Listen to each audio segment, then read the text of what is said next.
بسم الله الرحمن الرحيم. الله أكبر الله أكبر. And just to finish with, you know, there's one kafir, I forget his name now, but he said a very long time ago, he said, you know, China is like a sleeping dragon. Let it sleep. Because if this dragon, it wakes up, then the entire world will tremble. Let me tell you something for free, without you to even go on any homework or without you even going on the internet. The Shabab, my dear brothers, they are waking around the world. Indeed they are. In Palestine, the Shabab, they are waking up with their stones in their hand, they are waking up. They are calling for the Sharia, my dear brothers, within Palestine.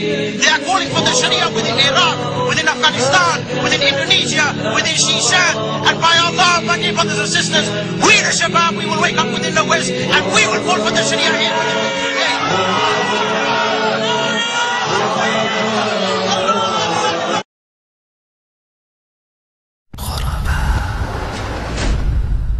لا إله إلا الله محمد رسول الله. لا إله إلا الله محمد رسول الله.